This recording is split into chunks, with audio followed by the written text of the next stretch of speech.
Hi, my name is Professor Paul Blaschko, and I teach God and the Good Life here at the University of Notre Dame. Today, I want to talk about work and the good life. Now, on a naive view, you might think that the role work plays in living a good life is just that you work in order to get the money you need to live a good life in your time off or your vacation time. On this view, work is just an instrument that you use to buy the things you need to live a good life. And there's a couple of reasons why some philosophers have worried about this picture of work and the good life. One of them comes from Karl Marx. Marx says, look, think about a job where you're just there, just doing the work in order to earn a paycheck to go off and live your good life, okay? Now think about the way that you're going to relate to that work. Marx's fear is that you're going to become alienated from the things that you're doing. So if I go to a factory and I just count beans every day, and I'm just doing this so I can get a paycheck so that I can spend my weekends on the lake, the work that I'm doing is going to alienate me, right? It's not going to be very personally engaging or fun or exciting. And so one proposal that philosophers have traditionally offered us is that we should think about our work as part of what it means to flourish or live a good life. So virtue ethicists in particular think work can be an essential part of living a good life. But there's a couple of challenges to this. The first one is this. So here's a case in which work contributes to my flourishing or well-being. I notice that my family needs something. And so as a family, we work really hard in order to accomplish some goal, right? Our house is a bit run down, and so we work hard on fixing it up. Or our yard is full of leaves, so we work together, right?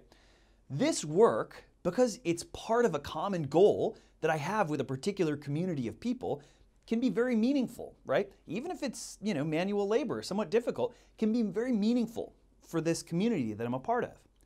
Okay, so one question, and now we're getting back to Karl Marx here, is whether work or jobs more generally can actually play that role in our lives as a whole. So here's the particular challenge. In a capitalist society, companies, corporations, places of business, places that we would work at, places that might employ us, typically think of themselves as having one or at least one primary job or responsibility. And that is to maximize profit for the people who are investing in it. So in general, this might not be an obstacle to finding work that's enjoyable. I can work at a company doing something that I love, sort of fulfilling my passions, right? And in that way, I can find work that allows me to live a good life, insofar as it doesn't block me actively. But if a company has one and only one goal, and that goal is not a goal that each of its employees is aiming at as a community to achieve and flourish together, then it seems like it can't provide work of the sort that we might need to flourish. Concrete case or concrete example comes to us from Airbnb. There's a recent article in the New York Times about how Airbnb has long billed itself as a family, as a community, as an organization that's aiming to create a kind of value in the world that can unite all of its employees into a single community, right?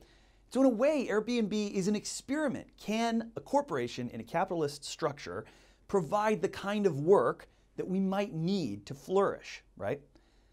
The key comes when we realize that when things get bad for such a company, so in this particular case, when the pandemic hit and people stopped staying in strangers' homes for health reasons, for fear of contracting a virus or whatever it is, what happens to that community? And in this particular case, what happened is Airbnb had to lay off a lot of people. If you're not bringing in revenue as an organization, you've got to cut costs somewhere and lay off some people. Now, this sort of perhaps shows that the way Airbnb was conceiving of itself as a family, as a community, was a bit of an illusion.